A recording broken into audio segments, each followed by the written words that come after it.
Assalamualaikum warahmatullahi wabarakatuh. Saya Nur Safiana dari Prodi Pendidikan Geografi. Saya ingin mempresentasikan atau memaparkan materi tentang alat evaluasi. Yang pertama, pengertian evaluasi. Evaluasi berasal dari kata evaluation, yang artinya suatu upaya untuk menentukan nilai atau jumlah. Kata-kata yang terkandung di dalam definisi tersebut pun menunjukkan bahwa kegiatan evaluasi harus dilakukan secara hati-hati, bertanggung jawab, menggunakan strategi, dan dapat dipertanggungjawabkan. Evaluasi dilaksanakan untuk menyediakan informasi tentang baik atau buruknya proses dan hasil kegiatan. Kedua, alat evaluasi pembelajaran.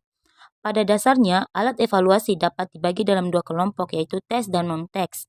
Tes hasil belajar adalah tes yang digunakan untuk menilai hasil pembelajaran yang telah diberikan guru kepada peserta didiknya.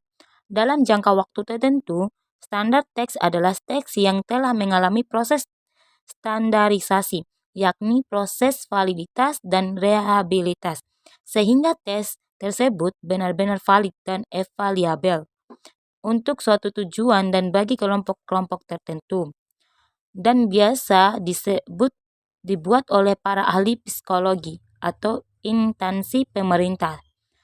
Tes CPNS.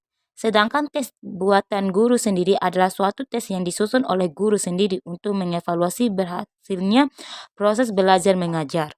Yang ketiga, adapun cara menyusun soal-soal esai. Beberapa hal yang harus diperhatikan dalam menyusun soal-soal tes esai adalah: yang pertama, penyataan pertanyaan mengukur secara jelas hasil belajar yang harus dikuasai peserta didik. Yang kedua, menggunakan bahan-bahan atau himpunan bahan-bahan dalam menyusun soal esai tersebut. Yang ketiga, diawali dengan kata-kata dijelaskan, uraikan, sebutkan, bedakan, dan sebagainya. Yang keempat, rumuskan soal secara jelas, sehingga tidak menimbulkan arti ganda bagi peserta didik. Yang kelima, sesuaikan panjang pendeknya dan kompleksitas jawaban dengan tingkat kematangan peserta didik. Yang keenam atau yang terakhir, tuliskan seperangkat petunjuk umum bagi tes tersebut. Yang keempat, cara menilai soal-soal esai. Seorang guru hendaknya berpedoman pada aturan-aturan. Yang pertama, jawaban terhadap tes esai hendaknya dinilai sesuai dengan hasil belajar yang diukur. Yang kedua, buatlah kunci jawaban sebagai penuntun dalam men-score. Yang ketiga, penskoran hendaknya dilakukan dengan metode pembandingan dengan penggunaan kriteria yang sudah ditentukan sebagai penutup. Yang keempat, evaluasilah semua jawaban peserta didik soal demi soal, bukan peserta didik demi peserta didik.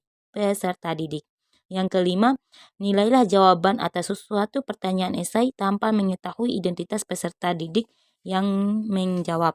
Mungkin sekian dari presentasi dari saya. Lebih dan kurangnya saya mohon maaf. Wassalamualaikum warahmatullahi wabarakatuh.